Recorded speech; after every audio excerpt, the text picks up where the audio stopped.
noite, amada Igreja de Cristo, você, meu irmão, minha irmã, que está conosco através do nosso canal, com esta maravilhosa oportunidade que Jesus nos concede de cultuar a Ele.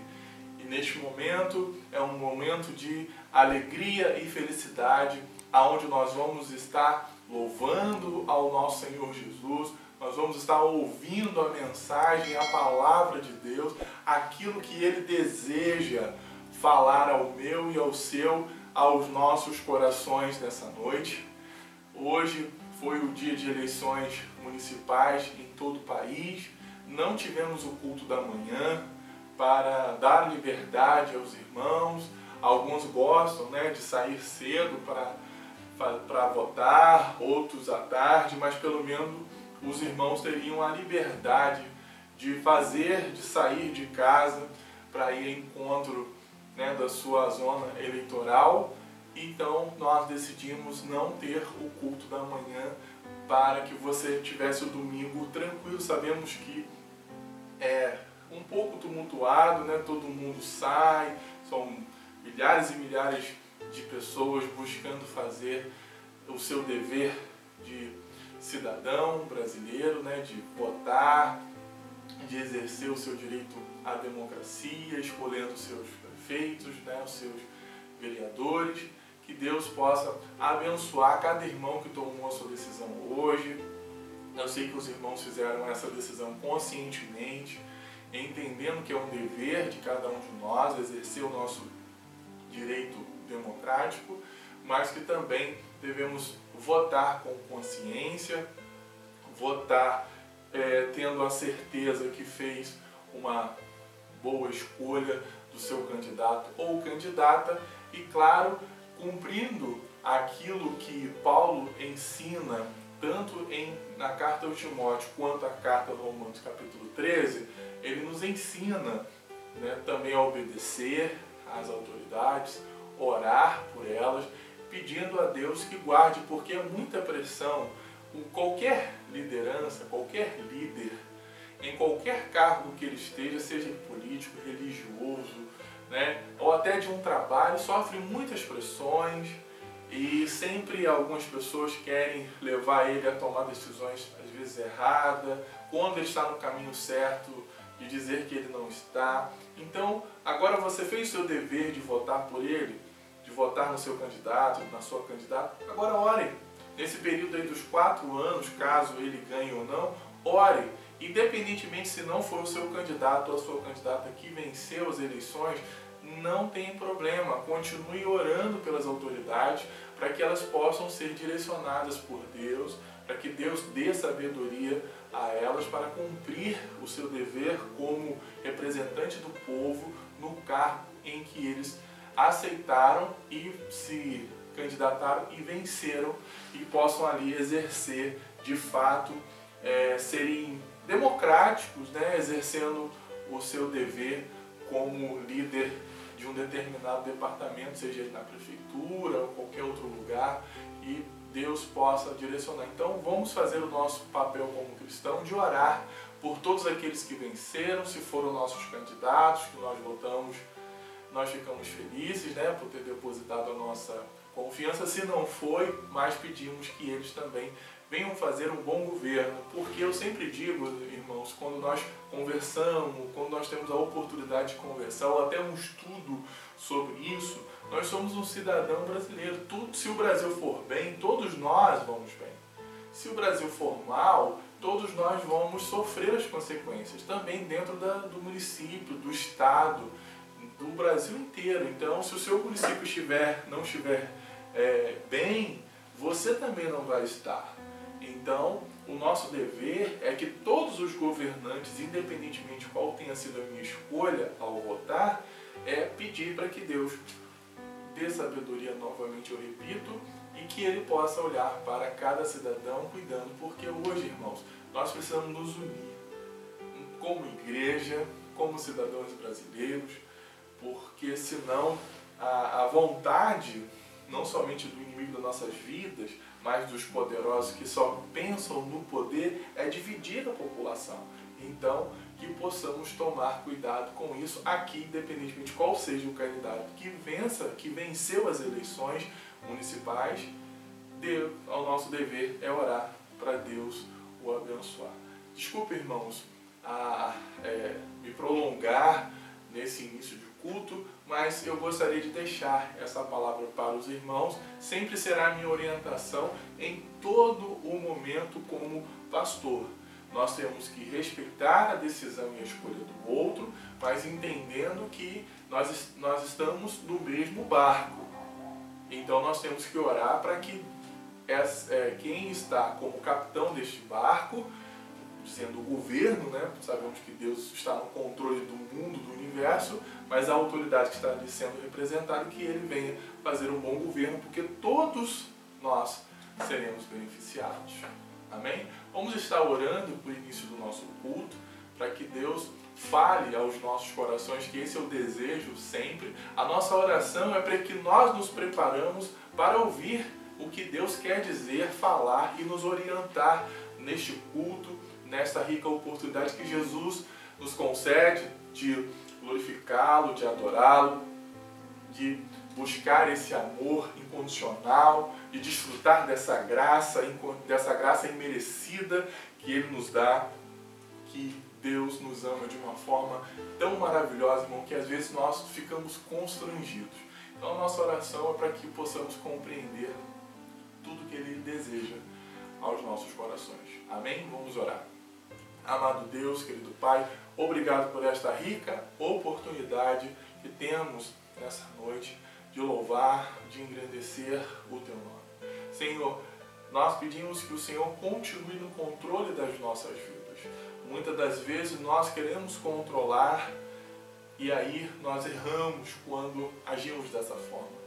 Mas o correto é que nós lançamos a nossa vida em Tuas mãos, colocamos em Ti a direção da nossa vida, que o Senhor esteja no controle do nosso lar, da nossa casa, das nossas decisões. Senhor, obrigado por esta rica oportunidade, por essa graça maravilhosa que o Senhor nos concede nesta noite, de cultuarmos juntos, mesmo que de uma forma eletrônica, através da internet, mas estamos reunidos em espírito, com o mesmo desejo, o mesmo propósito de cultuar e de adorar o Senhor.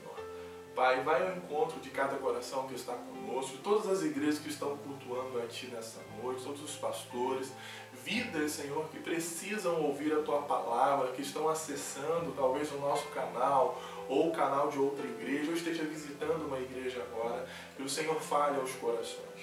Porque o dever de todos nós é pregar e anunciar a Tua palavra, o Teu Evangelho, que cura, que salva, que liberta através de Cristo, o nosso Senhor Jesus Cristo.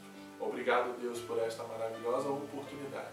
Senhor, oramos pelo nosso Brasil, por todas as cidades e municípios que tiveram as eleições hoje.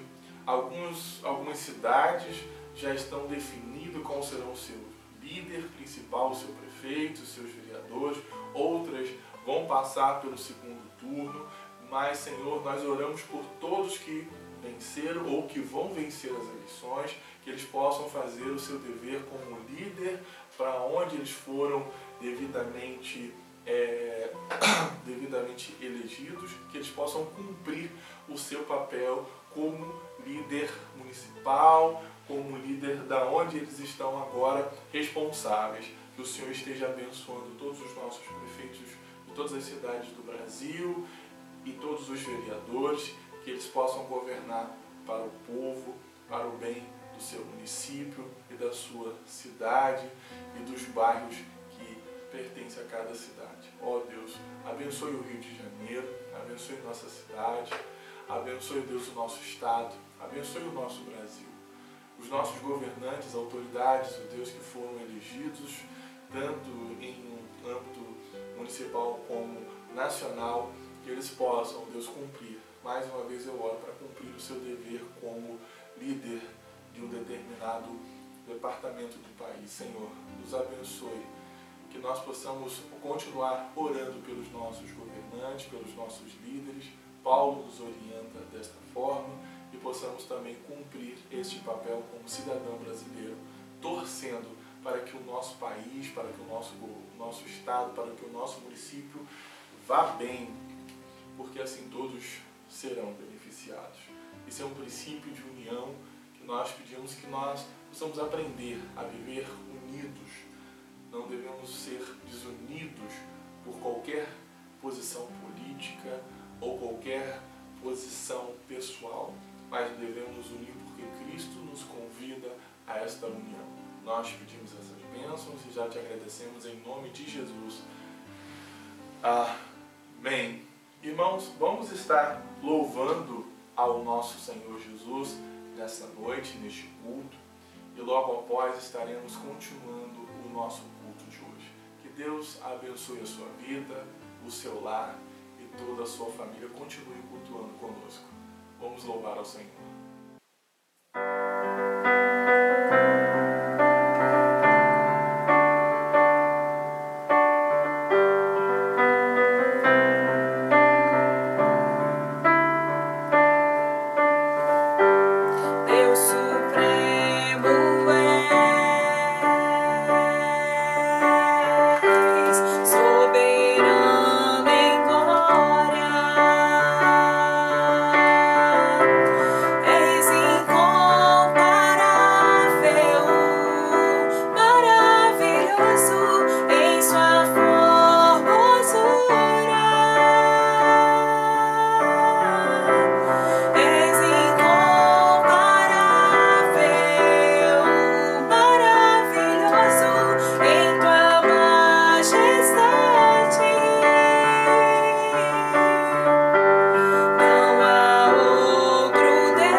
nessa oportunidade para que você acesse a sua Bíblia, pegue a palavra de Deus, pegue a tua Bíblia e abra conosco na segunda carta do apóstolo Paulo aos Coríntios, no capítulo 4.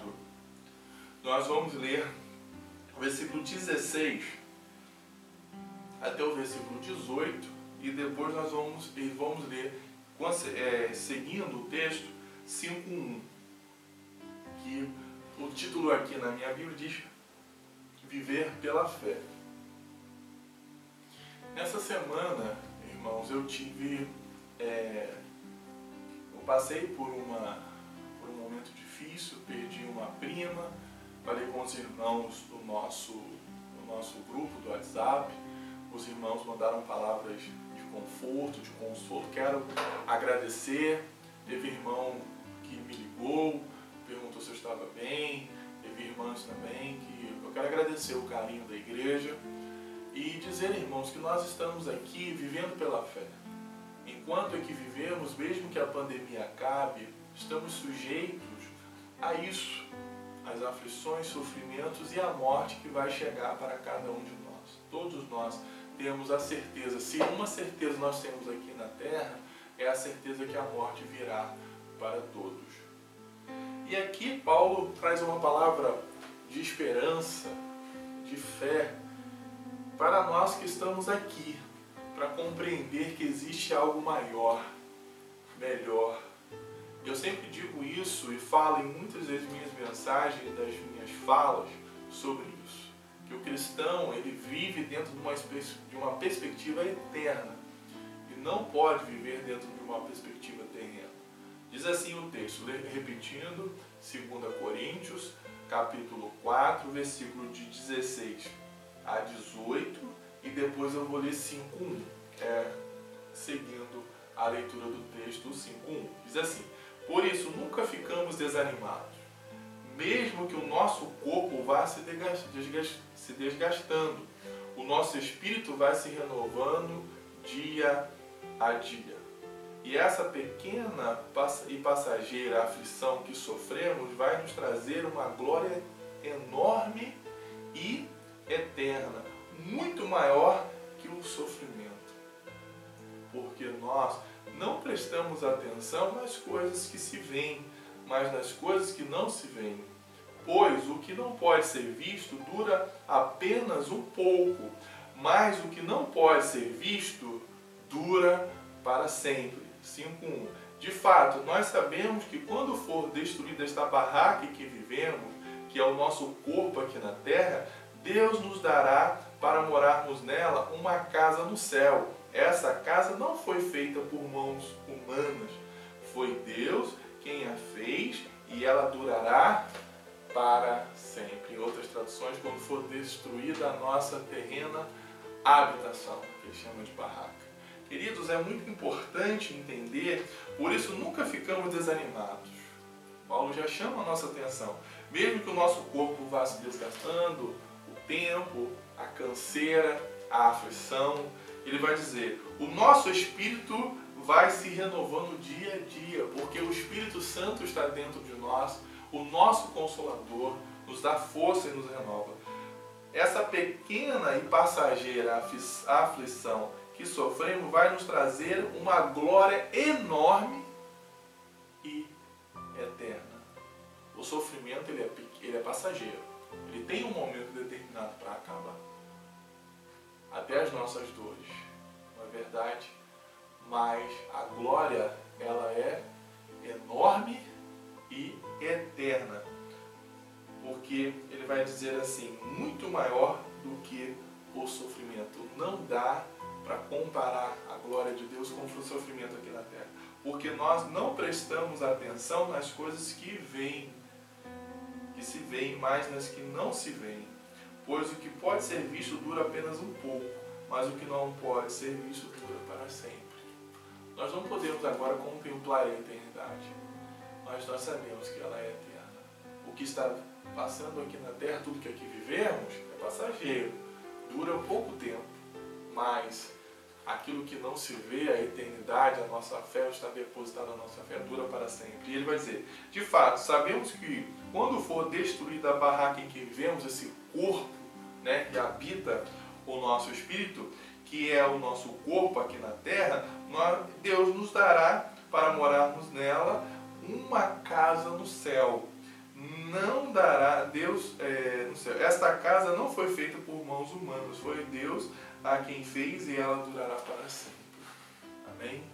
Então, o que nos aguarda é muito maior do que o que está diante de nós. Então, vale a pena, irmãos, perseverar, vale a pena depositar a nossa fé em Deus, em Cristo, porque Ele tem algo muito maior, muito mais grandioso preparado para nós. E Jesus sempre chamou a atenção disso, por isso que Paulo também vai repetir em várias partes do seu texto, dos seus textos, das suas cartas, sobre isso. Nós esperamos a eternidade e cremos, porque ela vai durar para sempre. Amém? Que Deus abençoe essa palavra no seu coração, que você compreenda. Sabemos que, infelizmente, vamos ainda perder outras vidas. Tivemos aí essa semana um dia de recorde de morte, 11 mil pessoas em um único dia. Você vê que no início da pandemia ainda não teve um dia que houvesse tantas mortes. Então, nesse momento onde nós, às vezes, consideramos, né, as autoridades aí dizem que está havendo um declínio, não está mais crescendo o número de contaminados ou de morte, aí vem uma notícia dessa. Então, irmãos, ainda precisamos nos cuidar. Mas sabemos que a nossa esperança é o Senhor, a nossa esperança é o céu, não é aqui. Amém?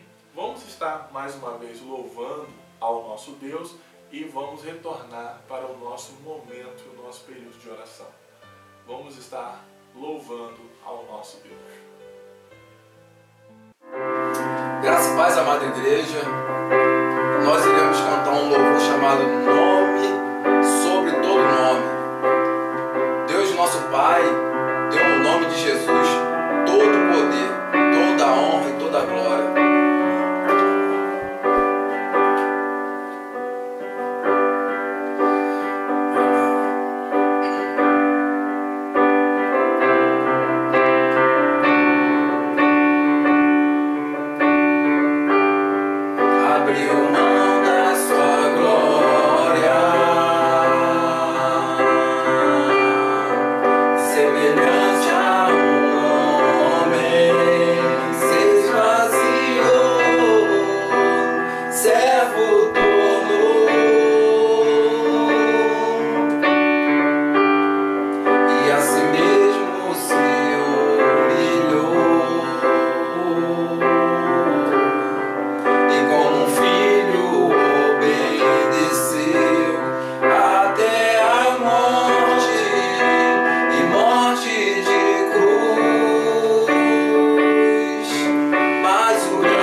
engrandecido seja o nome do Senhor, do nosso Deus, né, irmãos? Queridos, nós podemos contemplar a maravilhosa graça de Deus, porque nós temos o segredo cristão que Paulo vai destacar. Eu queria que você ainda permanecesse com a sua Bíblia aberta agora, nesse texto que nós acabamos de ler de 2 Coríntios, capítulo 5. Agora eu queria convidar você a ir lá para o versículo 7. Veja o que Paulo vai dizer. Porque vivemos pela fé e não pelo que vemos. Muitas das vezes, o outro que não está em conhecimento com a palavra de Deus, ou aquele que ainda não se decidiu por Cristo, não compreende as nossas atitudes em muitos momentos, até diante do sofrimento, diante da dor, diante da perda. Mas o cristão, ele vive pela fé e não pelo que ele vê. Isso é o segredo da vida cristã. Nós estamos vivendo pela fé e sabemos que existe algo maior.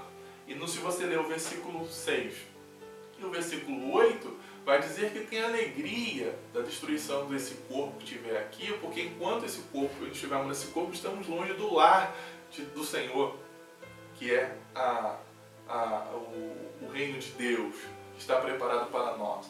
Então nós sabemos que quando aqui acabar esse corpo, nós vamos viver com o Pai. Isso é viver pela fé. É ter a certeza que mesmo que a morte cause em nós um medo e uma aflição, ao mesmo tempo para o cristão ela vai trazer uma alegria de ter a certeza da eternidade, porque o justo, ele vive pela fé. E Paulo vai dizer, não somente aqui em Romanos e Gálatas, sempre trazendo essa ideia que é o fundamento nosso como cristão de crer que algo maior está preparado para nós. Amém? Por isso é que o cristão, mesmo diante da dor, ele se alegra. Mesmo diante do choro, ele se anima logo depois, porque entende que a sua humanidade está sendo ali, né, exposta por causa da dor, da tristeza. Somos humanos, mas a sua fé fortalecida em Cristo faz crer e o motiva a continuar e prosseguir, porque ele vive pela fé. E hoje, como eu quero pedir aos irmãos no momento de oração, de orar pela minha prima, a Natália, a Tatiane, que perderam a sua mamãe, a Erilete, como eu falei com os irmãos, uma prima, na verdade ela é prima da minha mãe. E a Erilete, eu tinha um carinho muito grande, porque eu a conheci depois de um determinado tempo, quando estava no seminário, quando eu fui para a primeira igreja batista de Itaboraí, e lá tive a oportunidade de conhecê-la. Ela contou muitas histórias da minha família, e ela é idêntica à minha mãe em muito sentido, não só na aparência, mas no jeito, no modo de falar, de animar as pessoas. Então nós tínhamos um carinho, não somente eu como a minha esposa, tínhamos um carinho muito grande por ela. E foi um susto, uma pessoa, né, saudável, morreu em praticamente 3 dias. Então nós precisamos tomar os nossos devidos cuidados diante dessa doença que está assolando o mundo. Dizem que está, né, acabando, que está caindo o número de infectados, de morte, mas essa semana nós tivemos um novo recorde. Em um dia morreram mais de 100 mil pessoas. Perdão, morreram mais de 11 mil pessoas. Então, no momento em onde não estava no auge da pandemia, não houve um número de mortes tão grande como aconteceu essa semana. Então, fica claro o cuidado que nós precisamos ter diante dessa terrível doença que assola o mundo. Eu queria orar também pela nossa igreja, pelos irmãos, irmãs, irmãos que têm a sua imunidade baixa, que têm o seu risco e precisa se cuidar. Hoje nós tivemos as eleições, muitos estavam receosos, né, de votar, de sair para fazer o seu dever como cidadão brasileiro, mas é real o medo, realmente precisamos tomar e teríamos que tomar todos os cuidados. Quem fez, quem foi como eu sei que você tomou o seu cuidado, teve atenção, seguiu todas as normas e pedindo a Deus para continuar guardando as nossas vidas. Irmãos, vamos orar ao nosso Senhor Jesus nessa noite. Oremos. Excelso Deus, querido Pai, graças te damos por essa rica oportunidade de cultuar. E como lemos em Tua Palavra, o cristão ele vive pela fé e não pelo que ele vê, não o que está diante dele. Sabemos que hoje o que está diante de nós é uma doença que não parece ter fim, uma aflição que assola muitas famílias e lares, não somente no Brasil, como no mundo inteiro. Senhor, que o Senhor continue guardando as nossas vidas. Ó Deus, oramos agora pela vida da Natália, da Tatiane. Senhor, guarde a vida deles, do Hugo, que também foram contaminados, mas que agora vivem um luto da perda da Ivete. Deus, nós agradecemos por quanto ela aqui viveu conosco, os momentos de alegria e felicidade que podemos compartilhar, mas temos a certeza no nosso coração que nós estamos dando um até breve. Que quando o Senhor nos chamar, ou quando também for o nosso momento em a morte chegar a nós, quando estivermos no reino dos céus, vamos nos encontrar, porque decidimos servir ao Senhor enquanto aqui vivemos nessa terra. Pai, como lemos também no texto introdutório, quando for destruída a nossa barraca, essa terrena habitação, temos da parte de Deus uma casa eterna nos céus, não construída por mãos humanas, mas construída pelo próprio Senhor. Obrigado, Deus, por este amor, mesmo diante da nossa pequenez, diante dos nossos pecados, falhas, erros, o Senhor ama a todos nós, o Senhor ama a humanidade pecadora. Obrigado, Deus, por esse amor ser manifesto todos os dias, está sendo manifestado todos os dias em nossas vidas. Oramos pela Igreja Batista de Amizade, por todos os irmãos, irmãs, membros da nossa igreja. O Senhor continue abençoando cada irmão, os irmãos que têm a sua imunidade baixa, um determinado problema de saúde e são vulneráveis, ó Deus, a esta doença. Obrigado porque até aqui o Senhor tem cuidado de nós, o Senhor tem nos guardado. Ó Senhor, continue no controle das nossas vidas, da nossa igreja, das nossas decisões, das nossas escolhas, que possamos cumprir o Teu desejo, a Tua vontade, os Teus desígnios em nossas vidas. Senhor, vai ao encontro dos lares enlutados neste momento, de famílias que choram a sua perda. Muitos não sabem como será o final deste ano. O Natal para muitos está sendo uma data não muito boa para a sua comemoração devido ao luto e à perda.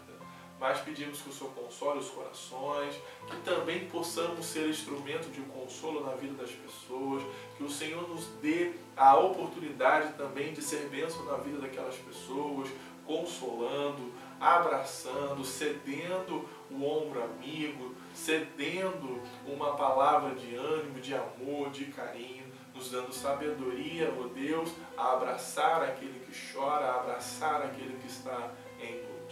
Deus, nos dê essa oportunidade maravilhosa de sermos cristãos, levando a Tua palavra a essas pessoas que precisam. Que nós possamos também ser agente do Senhor neste momento de dor. Ó Pai, obrigado por esta rica oportunidade mais uma vez de cultuar a Ti neste culto, nessa noite, por essa maravilhosa oportunidade que o Senhor nos concede. É uma oportunidade de ouro cultuar e adorar o Senhor. Obrigado por tudo, nós te pedimos essas bênçãos e já te agradecemos em nome de Jesus. Amém? Queridos, agora eu quero convidar aos irmãos a esfolhar um pouco a sua Bíblia, que já está aberta, mais um pouco atrás, agora no Evangelho de Lucas, e quero que você, por gentileza, abra no capítulo 20, a partir do versículo 19, e nós vamos estar lendo até o versículo 26 do Evangelho de Lucas, capítulo 20. Irmãos, esse texto me chama muita atenção, e ele é usado muito no período político, como outros textos também. Alguns vão usar para pretextos, mas eu gostaria de pensar um pouquinho com os irmãos sobre esse texto, que é bem conhecido, bem falado, mas que vale a pena destacar o estudo e o conhecimento desse texto. Você que achou, que encontrou, que abriu, que acessou a sua Bíblia, repetindo o Evangelho de Lucas, capítulo 20, versículo 19 a 26. Diz assim o texto para nós: os mestres da lei e o chefe dos sacerdotes sabiam que era contra eles que Jesus havia contado essa parábola e queriam prendê-lo ali mesmo, porém tinham medo do povo. Então começaram a vigiar Jesus. Pagaram alguns homens para fazerem perguntas a ele. Eles deviam fingir que eram sinceros e procurar conseguir alguma prova contra Jesus. Assim, os mestres da lei e o chefe dos sacerdotes teriam uma desculpa para o prender e entregar nas mãos do governador romano. Esses homens perguntaram: mestre, sabemos que aquilo que o Senhor diz e ensina é certo. Sabemos também que o Senhor não julga pela aparência e ensina a verdade sobre a maneira de viver que Deus exige. Diga, é ou não é contra a nossa lei pagar impostos ao imperador romano? Mas Jesus percebeu a má intenção deles e disse: tragam aqui uma moeda. De quem são o nome e a cara que estão gravados nela? São do imperador, respondeu eles. Então Jesus disse: deem ao imperador o que é do imperador e deem a Deus o que é de Deus. Eles não puderam conseguir nenhuma prova contra Jesus diante do povo. Por isso ficaram calados, admirados com a resposta dele. Amém? Que Deus abençoe a sua palavra em nossos corações. Irmãos, eu queria convidá-los a pensar um pouquinho sobre esse texto. Gostaria de pedir para que você permaneça com a sua Bíblia aberta, para que possamos pensar um pouquinho. Lucas, como também os apóstolos, vão narrar, como também o Evangelho de Mateus, o Evangelho de Marcos e também de João, vai narrar esses últimos momentos de Jesus, que é considerada a última semana antes aí da sua morte, e ele vai começar lá no capítulo 19, a partir do versículo 28, falando sobre o momento em que Jesus entra e que Jesus agora está em Jerusalém, desde a sua entrada até falar do seu sepultamento no capítulo 23, versículo 56. Então, de 19 a 28 até o capítulo 23, versículo 56, vai falar todo o período e o momento em que Jesus está em Jerusalém. Falo praticamente nesses 5 capítulos aí, 19, 20, 21, 22, 23, vamos encontrar em vários momentos os chefes dos sacerdotes, os mestres da lei, os líderes dos povos, buscando, de alguma forma, prender Jesus. Mas sempre que eles tentavam alguma coisa, eles eram surpreendidos pelas falas de Cristo, porque Cristo sempre mostrou a verdade para eles e aonde eles queriam chegar. E Jesus sempre vai usar de sabedoria e deixavam eles sem argumento e nenhuma forma de encontrar uma acusação que pudesse prender Jesus. Mas eles investiam sempre. Se você for ler praticamente todos esses capítulos 19, 20, 21, 22, 23, você vai encontrar vários momentos esses líderes religiosos, os mestres da lei, os líderes dos povos, querendo atacar Jesus. E nessa parte que nós lemos, essa período que nós lemos, nós percebemos mais uma investida.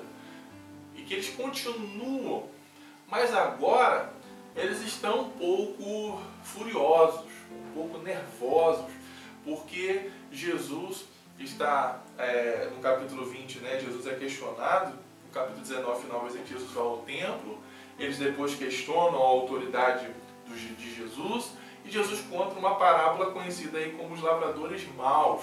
E aí ele vai dizer que tinha um dono da vinha, ele manda os empregados cobrar e matam, ele manda até o filho, e os seus empregados assim matam o seu próprio filho.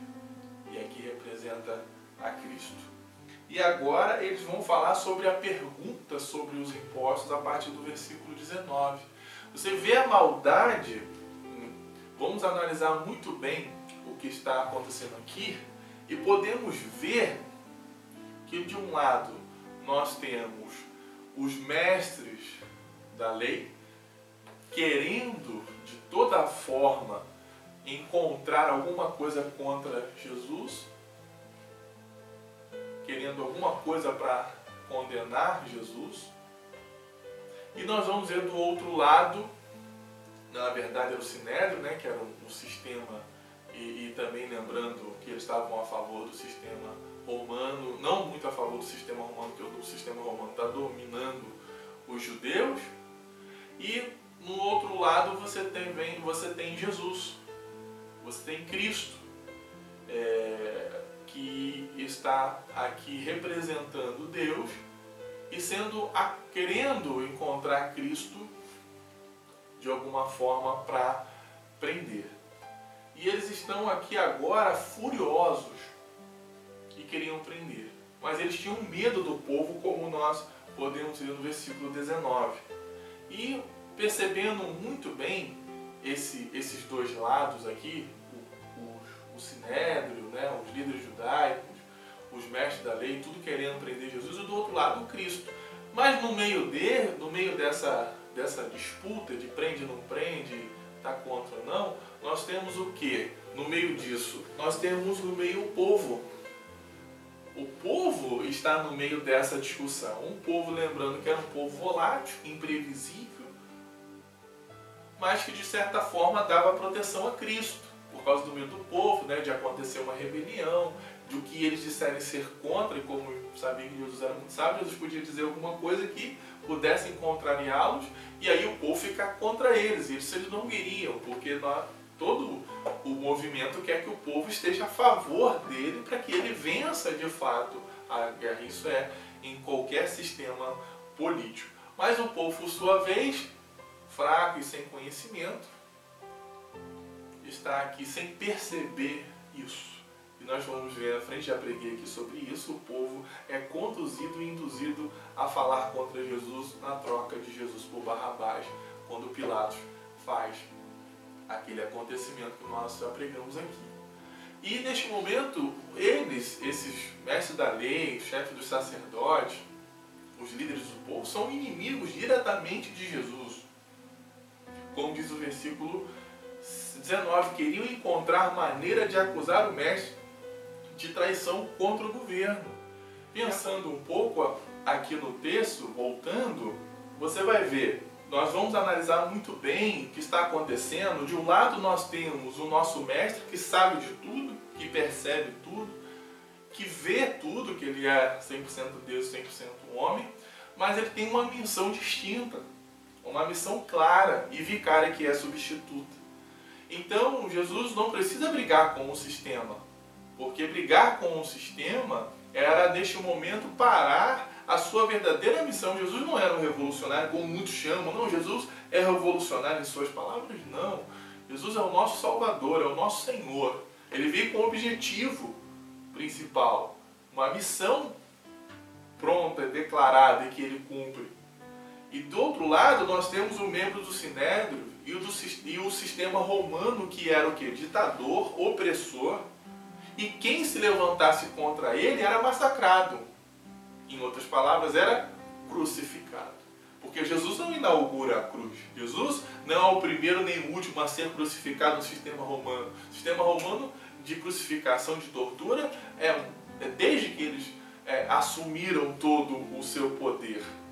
E agora nós temos no meio dessa discussão o nosso mestre e esses líderes da lei, os sacerdotes, esses homens que uns estão assim, como posso dizer, aproveitando do sistema opressor para prender Jesus. Nós temos o povo no meio dessa briga entre o mestre e esses homens. E esse povo, ele é volátil, ele é imprevisível, mas que estava dando aqui proteção a Jesus porque eles tinham medo do povo. Mas declaradamente o inimigo de Jesus não era diretamente o povo. O inimigo de Jesus eram os mestres da lei e o chefe dos sacerdotes. que no versículo 19 vai dizer muito bem que eles queriam encontrar, olha só, os mestres da lei dos servos dos sacerdotes sabiam que era contra eles que Jesus havia contado essa parábola e queria prendê-los ali mesmo, porque tinham medo, queriam prendê-lo ali mesmo, porém tinham medo do povo. Então começaram a vigiar Jesus. Então eles queriam encontrar maneira de acusar o mestre de traição contra o governo romano. Se isso fosse possível, Jesus imediatamente seria morto. E deixaria de incomodá-los com os que Jesus sempre falava contra o sistema religioso, que em vez de mostrar o amor de Deus, eram também um sistema opressor e que cobravam, como nós já lemos em alguns mensagens, cobravam do povo uma coisa, mas eles mesmos não realizavam aquilo que convidavam o povo a seguir a lei. Sendo sagazes, eles não atacaram diretamente Jesus. O que eles fizeram? Eles contrataram, versículo 20, pagaram alguns homens para fazerem perguntas a eles. Então eles contrataram alguns homens, esses homens, diretamente eram espiões, agentes, em alguns textos, que se juntaram ao auditório ali junto do templo, para quê? Para fazerem perguntas maliciosas.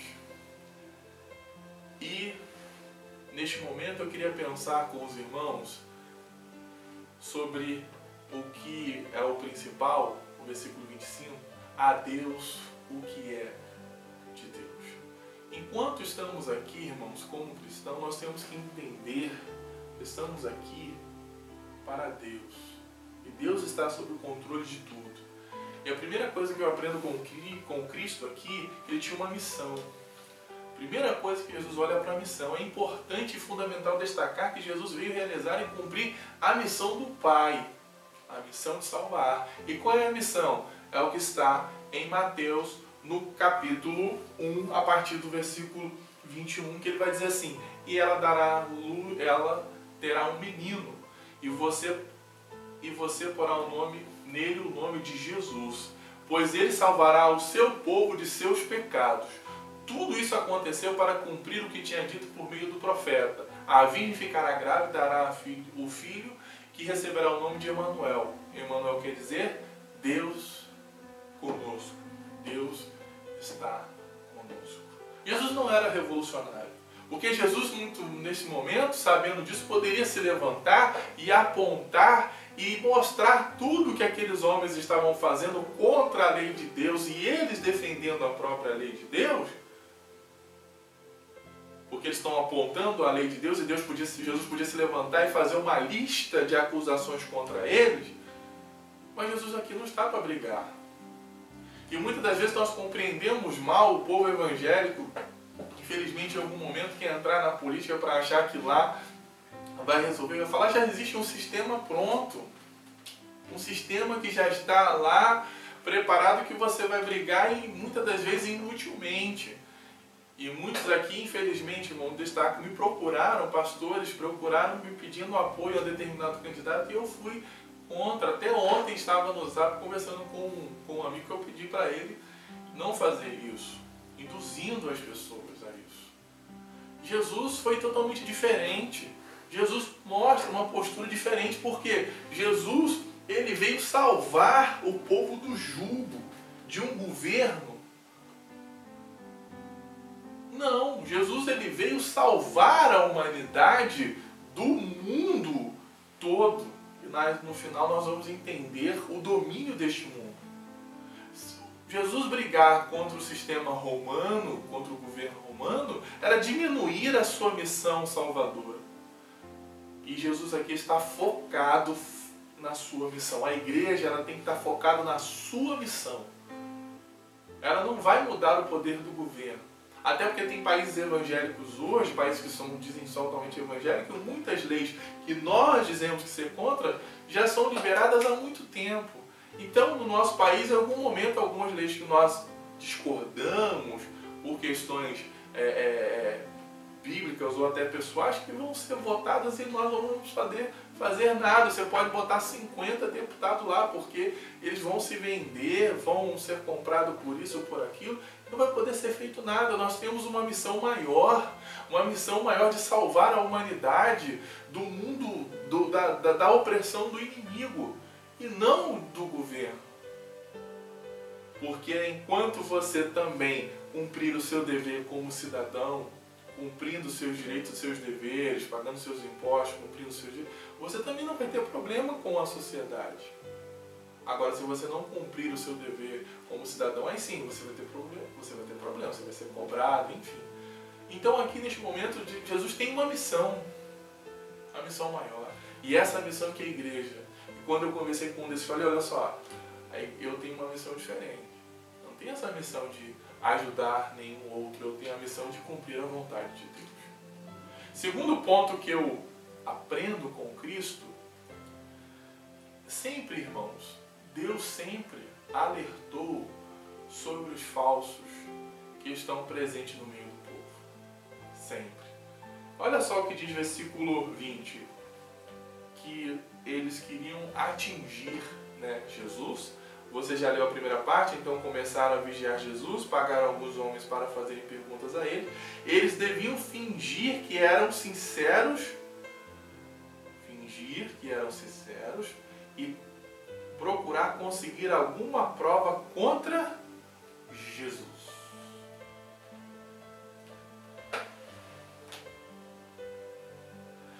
Deus sempre mostrou ao povo que existem falsos no meio dele, e Deus sempre alertou contra os homens falsos, falsos profetas, falsos deuses. Sempre alertou isso. E aqui Jesus encara diretamente esses homens que não tiveram nem a sua coragem de mostrar a sua cara, mas pagaram outros para serem mais fingidos ainda, fingirem ser justos, como outros textos dizem, fingindo, ser sinceros, para tentar enganar Jesus. Nós temos que tomar cuidado, irmãos, do mundo. Nós estamos cheios disso. Estão presentes em nossas famílias, estão presentes, infelizmente, na igreja, estão presentes no nosso cenário político, nas empresas, no trabalho. Você tem que pedir a Deus para dar sabedoria para você agir. Não é você se levantar contra essa pessoa, não é você apontar para essa pessoa, não é você fazer uma rebelião contra essa pessoa. É você fazer como Jesus. Deus, me dá sabedoria para agir com esse amigo do trabalho. Me dá sabedoria para agir com aquele irmão da igreja que, quando eu encontro, ele não tem uma palavra de bênção para falar comigo, só quer falar mal de um ou de outro, ou apontar um defeito aqui ou outro. E infelizmente, são essas pessoas que mais são ouvidas. E acabam com todo o sistema democrático. O sistema democrático no Brasil, irmãos, é uma vitória. Porque o mundo viveu por muitos anos, e alguns países ainda vivem, um jugo opressor do governo, onde você não pode exercer a sua fé, você não pode exercer o seu direito, você não pode exercer nada. É ditador mesmo. E nós temos tanta liberdade no país. Se você quiser trabalhar no que você quiser, a faculdade que você quiser exercer, a fé que você queira exercer, nós somos, graças a Deus, num país que podemos agradecer a Deus. Os nossos governantes podem não ser os melhores, mas ainda temos muitas liberdades, que eu tenho certeza que foram vitórias de pessoas que lutaram lá atrás para que hoje você tivesse esse direito. Então não deixe aqueles que querem tirar essa liberdade de você, que não estão trabalhando para Deus e estão com outros propósitos, não tem Deus no seu coração, mesmo se apresentando como cristão, de tirar de você essa oportunidade de você trabalhar na sua igreja, de você ajudar o seu pastor, de você desenvolver o evangelho, de você se desenvolver como Cristo, como servo de Deus, como cidadão. Não deixe ser enganado pelos falsos, nem os homens e nem por falsos deuses que dominam esse mundo, que estão levando as pessoas a serem. A Bíblia vai dizer que eles, no final dos tempos, iam até enganar até os escolhidos. Terceira coisa que eu aprendo com Cristo aqui nesse texto, uma atitude revolucionária. Só é capaz de amar verdadeiramente quem for conduzido, irmãos, pelo amor de Deus. Veja o que diz na parte B do versículo 20. Diz assim: assim os mestres da lei e o chefe dos sacerdotes teriam uma desculpa para prender e entregar nas mãos do governador romano. Quais os inimigos de Jesus aqui? Declaradamente, são esses homens. Qual seria a nossa atitude? Qual seria a minha e a sua atitude diante do momento em que você identifica aquele que está contra você? Aquele que você percebe declaradamente ser o seu inimigo. Veja o que diz, olha só, dispõe um pouco a sua Bíblia, vá comigo até o capítulo 6 do mesmo Evangelho de Lucas, a partir do versículo 27, e leia comigo um pouquinho o que diz assim: mas eu digo a vocês que estão me ouvindo, ame os seus inimigos e faça o bem para os que odeiam vocês. Desejem o bem para aqueles que os amaldiçoam. Orem em favor daqueles que maltratam vocês. Versículo 29. Se alguém lhe der um tapa na cara, vire o outro lado para ele bater também. Se alguém tomar sua capa, deixe que leve a sua túnica também. Deem sempre qualquer um que lhe pedir alguma coisa, quando lhe alguém tirar o que é seu, não peça de volta. Jesus faz o que Jesus ensina que nós devemos fazer contra o inimigo? Nós devemos amar os nossos inimigos. Mas digo a vocês que estão me ouvindo, ame os seus inimigos e faça o bem para os que odeiam vocês. Olha só, aquele que você sabe que tem um ódio por você, você deve o quê? Fazer o bem para ele. Olha que magnífico o que Jesus está apontando. Deseje o bem para aqueles que o amaldiçoem. Ore em favor daqueles que orar por aqueles que maltratam vocês. Olha só. Jesus podia se levantar e declarar, como eu disse, tudo contra aqueles homens. Mas Jesus é movido por uma missão e pelo amor de Deus, e nós devemos ser movidos pelo amor de Cristo. Jesus teve uma atitude revolucionária, não sendo revolucionária, uma atitude revolucionária, porque diante de tudo que nós aprendemos, até nosso Pai, se alguém te bater, você revida. Se alguém te provocar, não deixe barato. Não perca uma guerra, uma luta ou qualquer coisa, porque nós estamos no mundo, né? Vivemos em disputa a todo momento. E Jesus nos ensina totalmente diferente. Por isso que a atitude de Jesus é diferente. Jesus vai agir com sabedoria. E só é capaz de amar quem verdadeiramente for conduzido pelo amor de Deus. E muitas das vezes nós não somos conduzidos. Não estamos sendo conduzidos pelo amor de Deus. Então as nossas ações não serão ações que envolvem amor. E sim que envolve ódio, desejam o mal. Ah, fulano desejou o mal para mim, então que Deus o tome. Que Deus cuide dele. Que o diabo faça alguma coisa contra ele. Não é assim que a Bíblia, não é assim que Cristo nos ensina e que está registrado na palavra de Deus.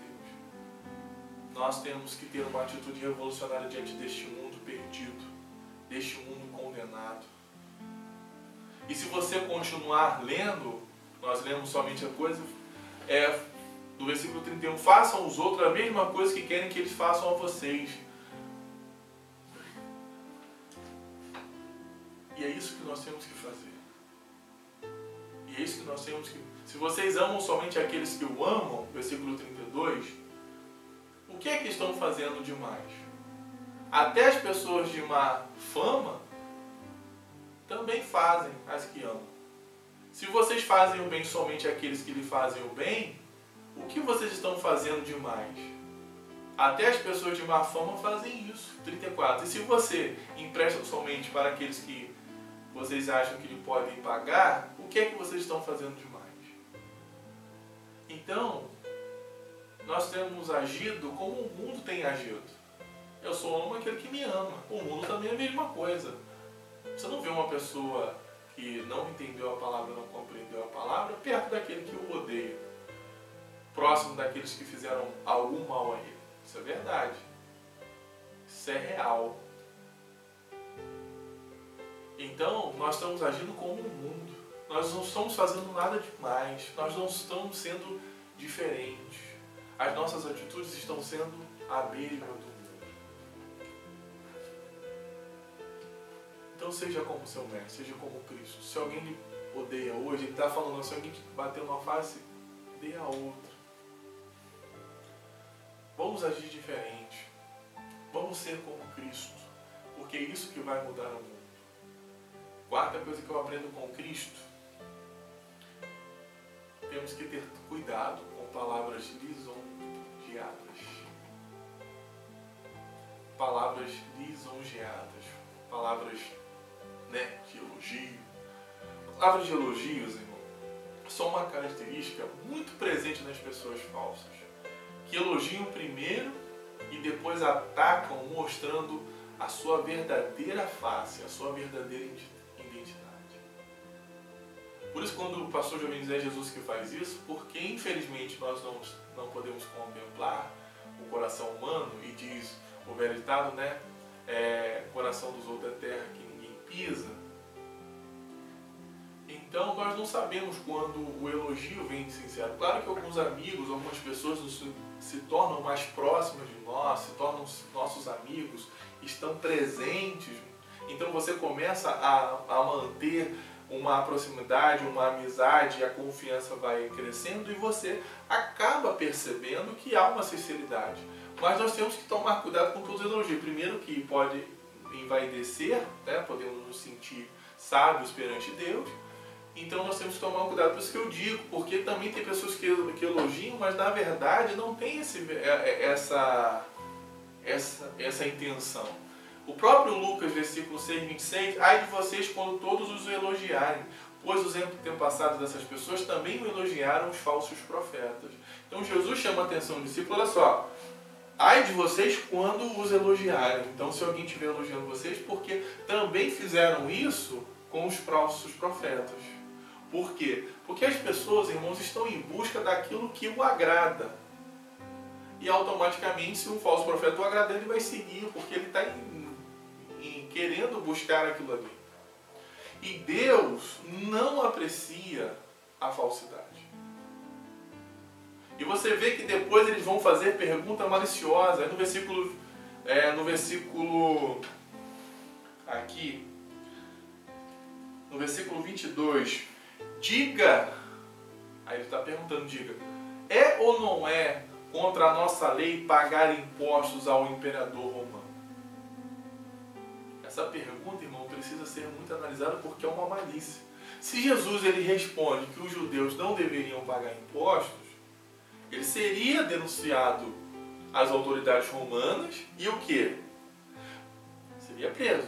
Mas se ele responde que sim, não, vocês devem pagar, seria provavelmente o chamado de traidor. Então, como judeu, você está traindo o seu próprio povo, dizendo que nós temos que pagar imposto a um sistema que não é da nossa fé, um sistema opressor e tudo mais. Então, se Jesus responde sim, ele poderia ser preso. Se responde não, também poderia ser preso. Mas Jesus percebeu a intenção, olha só no versículo 23. Mas Jesus percebeu a má intenção deles. É isso que nós temos sempre pedir a Deus, sabedoria. Às vezes tem pessoas que vão com má fé, que se aproximam da gente, das pessoas, dos grupos, de alguém, para tentar embutir aquela ideia que ela tem, aquela pessoa contra o pastor, contra a igreja, como contra uma decisão. E aí Jesus sabiamente pergunta, tragam aqui uma moeda. E ele fala, de quem são o nome e a cara que estão gravados nela? Aí eles são obrigados a responder, porque a moeda está ali, são do imperador, respondeu eles. Em resposta à pergunta de Jesus, eles apresentam uma moeda que era usada para pagar impostos. Essa moeda, esse tributo, era um imposto pessoal, direto e direto requerido pelo governo romano aos cidadãos ali da Palestina. Era uma lembrança que eles estavam sujeitos ao poder estrangeiro. Ou seja, aquela mesma moeda que pertenciam, que eles davam ao povo, era a moeda que depois eles cobravam como imposto. E essa moeda era um denário romano, era uma moeda de prata com uma figura de Tibério César Augusto, que governou de 14 depois de Cristo até de 14 a 37 depois de Cristo. E tinha escrito nela a seguinte frase: Tibério César, filho do divino Augusto. Então essa moeda vai representar algo muito interessante mais à frente que nós vamos aprender. Mas ainda pensando sobre palavras, cuidado, irmãos, com essas pessoas que falam bem, que elogiam, que tem a palavra, que faz você pensar de uma forma sábia, mas veja bem, isso eu passei por isso em uma reunião, irmão, que me chamou muita atenção. A pessoa chegou, queria, de fato detonar uma pessoa, e disse: não, mas essa pessoa é boa, ele fez isso. Mas a gente não está analisando a pessoa, a gente está analisando a forma dela agir. Aí as pessoas perceberam, foram dilubriadas com palavras, não, a gente não está aqui falando disso, a gente está defendendo uma outra. E quando vê o povo foi à frente, nós somos voláteis, podemos ser dominados por palavras lisonjeadas, palavras maravilhosas, palavras de elogios, e ser direcionado a caminhar por ali. Por isso que nós temos que tomar cuidado para identificar quem de fato está com sinceridade diante de nós. Por isso que Jesus estava no foco de cumprir a vontade de Deus. Nós temos que estar no foco de cumprir a vontade de Deus. Porque quando aparecer essas pessoas de má fé, possamos identificar que Deus não está nesse negócio. Deus não quer isso. Deus está nos levando para uma outra missão. Se a pessoa não tem a missão de levar vidas, de ganhar vidas, a pessoa mais afasta as pessoas do que aproxima, então tem alguma coisa errada. Quinto e último ponto, irmãos, que eu aprendo nessa mensagem, nesse texto com Cristo: quem escolhemos para governar as nossas vidas? Veja o que diz o versículo 25 para nós. Então, Jesus disse: deem ao imperador o que é do imperador, e deem a Deus o que é de Deus. Irmãos, Deus deu ao homem o poder de escolher, a liberdade de escolher. Você pode fazer o que quiser da sua vida, mas vale destacar, por exemplo, uma frase do Pablo Neruda que diz assim: você é livre para fazer as suas escolhas, mas é prisioneiro das consequências. Ou seja, você pode escolher o que você quiser, mas as consequências das suas escolhas virão. Se você escolher coisas boas, a consequência é vir coisa boa. Se você escolher erradamente, as consequências serão erradas. Então Jesus está dizendo, quando Jesus fala deem ao imperador o que é do imperador, tem algo muito mais profundo aí desse texto. Essas moedas, elas pertenciam ao imperador, ao império.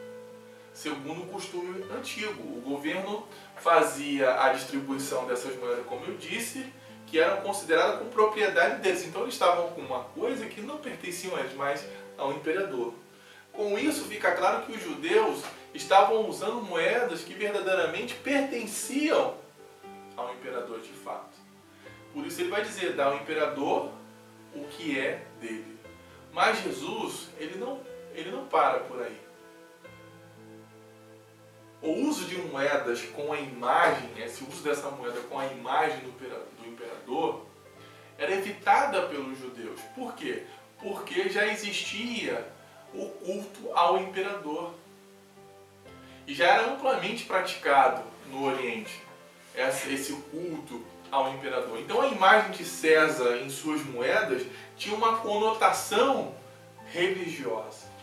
Isso implica no segundo mandamento, que somente a Deus devemos adorar. E Jesus declara e alerta os judeus que, mais uma vez, eles estão sob um poder estrangeiro por terem rejeitado Deus como seu verdadeiro rei.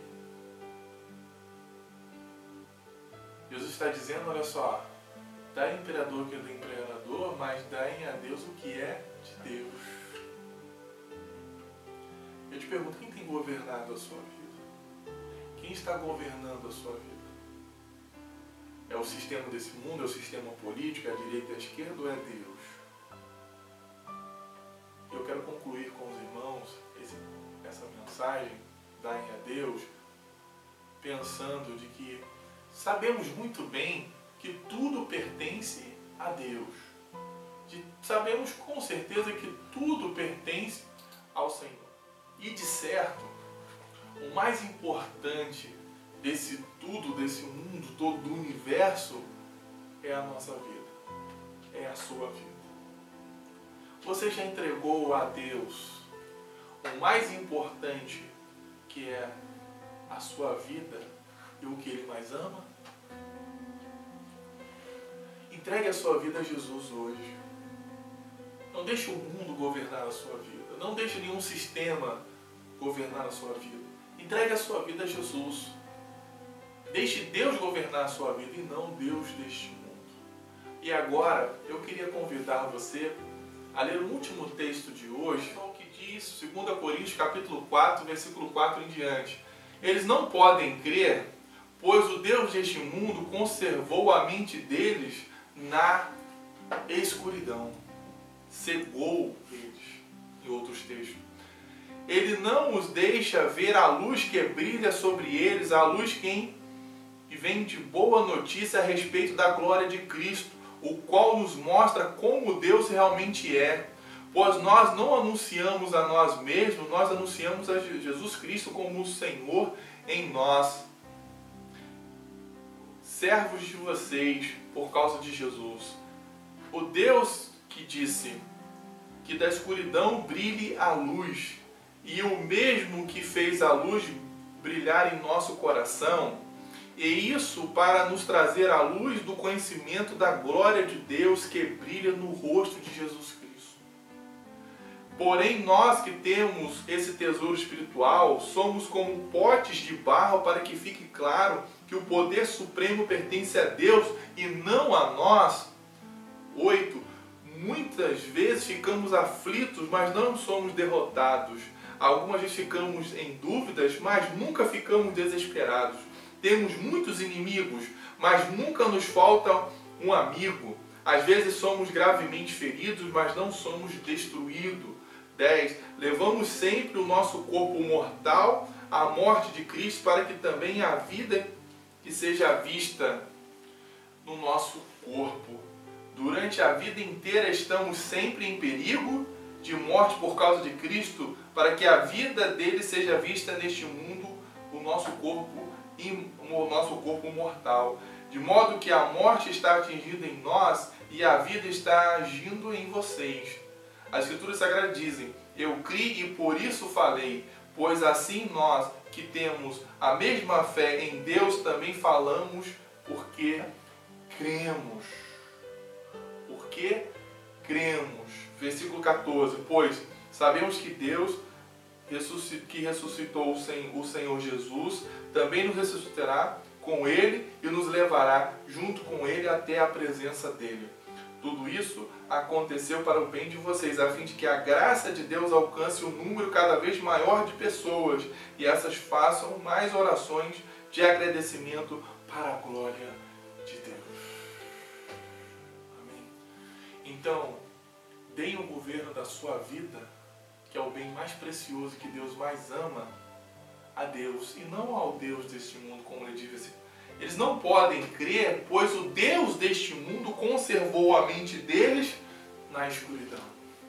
E o inimigo vem aqui tapar os nossos olhos para que não vejamos a luz que há em Cristo, para que não possamos ver a luz que há nas pessoas, porque eu e você somos a luz e o sal da terra. Mas o Deus deste mundo, que é Satanás, ele faz com que nós enxergamos simplesmente o que é errado, para que não possamos enxergar a luz e a transformação que Deus tem feito em nossas vidas. E o Deus desse mundo tem cegado as pessoas, tem levado as pessoas a não crer. Ele não os deixa ver a luz que brilha sobre eles, a luz que de boa notícia a respeito da glória de Cristo, o qual nos mostra como Deus realmente é. Pois nós não anunciamos a nós mesmos, nós anunciamos Jesus Cristo como Salvador e nós como servos de Deus por causa de Cristo. Paulo está falando a eles, o Deus deste mundo não permite que eles vejam a glória de Cristo que nós anunciamos. Você não está aqui para olhar para os erros do pastor Jovelino ou da Igreja Batista de Amizade ou de outras pessoas. Você está aqui para ver Cristo. Nós estamos aqui pregando a glória de Cristo. Nós estamos anunciando a glória de Deus. Porque nós cremos nisso. E o Deus que disse que da escuridão brilhe a luz, e é o mesmo que fez a luz brilhar em nosso coração. E isso agora nós trazemos a luz do conhecimento da glória de Deus que brilha no rosto de Cristo. Nós estamos aqui trazendo para você a luz que pode tirar você dessa escuridão. Que mesmo que você é aflito, triste, você tenha a certeza da glória de Cristo estar preparado para nós. Não deixe que o Deus deste mundo segue a sua vida, segue as suas vistas e você não consiga contemplar a glória de Deus. Você não consiga contemplar o milagre da salvação de Cristo Jesus, que mudou a minha vida e muitos daqueles que estão me ouvindo agora. E eu quero concluir nesses irmãos, neste momento, essa mensagem. Deem a Deus o que é de Deus. Deem a sua vida a Cristo neste momento. Vamos orar. Amado Deus e querido Pai, Senhor, obrigado pela tua mensagem. Nós possamos compreender que dar o que é de Deus a Deus e o que é do imperador ao imperador, que este mundo fique para aí. Nós possamos ver a glória de Cristo nas pessoas, a transformação na vida das pessoas e darem a Deus a nossa vida, entregando a nossa vida ao Senhor Jesus nessa noite. E se há alguém, Senhor, que está aceitando Jesus através desse canal, através desse culto, através dessa oportunidade que o Senhor trabalhe em seu coração, que ela possa procurar uma igreja, um pastor e falar dessa decisão à sua família e mostrar que Cristo falou ao meu coração, a escuridão que estava sobre os meus olhos, o inimigo que estava tentando me cegar. Graças a Deus a mensagem abriu os meus olhos e hoje eu estou vendo Jesus Cristo. Eu não estou olhando para o erro do irmão, da irmã, da igreja, de alguém. Eu estou olhando para Jesus, porque eles estão anunciando a Cristo, Senhor e Salvador de nossas vidas. Pai, tome os nossos corações, tire as escamas dos nossos olhos, tire esse embaçado que às vezes o inimigo coloca em nossas vidas, querendo nos tirar do alvo maior que é Cristo. E nós contemplamos às vezes os erros, os problemas, as dificuldades e não conseguimos ver e perceber que Jesus tem agido em nossas vidas, tem governado a nossa vida, tem continuado presente em nosso ser, em nossos corações. Deus continue falando cada dia mais a nossa vida. E tome o que é seu hoje. Tome a nossa vida, a direção da nossa vida em tuas mãos. Nós pedimos essas bênçãos e já te agradecemos em nome de Jesus. Querida Igreja de Cristo, estamos chegando a mais um final do nosso culto de hoje. Que Deus abençoe a sua vida. Desejamos que você tenha uma semana de paz, guardada por Cristo. E sabemos que hoje você tem entregue todos os dias o governo da sua vida, das suas decisões na mão do Senhor Jesus. Não deixe de brilhar a luz que há em Cristo. Seja a luz na vida das pessoas, seja o sal na vida das pessoas. Leve a mensagem de Jesus todos os dias dessa semana a um amigo, a um irmão, a um desconhecido, a um parente, a alguém do seu convívio social, do seu trabalho, porque é isso que Cristo nos chamou. Foi para isso que nós fomos chamados, para anunciar essa luz que vai brilhar e que brilha na vida das pessoas. Amém? Eu estarei agora interpretando as bênçãos apostólicas, pedindo que mais uma vez Deus cuide da sua vida, do seu lado, da sua semana, continue confiando no Senhor Jesus, o nosso Senhor Deus. Amém? Que a graça de nosso Senhor e Salvador Jesus Cristo, o grande amor de Deus nosso Pai, as doces consolações e comunhão com o Espírito Santo estejam com todos aqueles que amam e aguardam a vida de Jesus. Toda a igreja possa dizer triunfantemente. Amém. Deus te abençoe, tenha uma boa noite e uma semana abençoada por Jesus.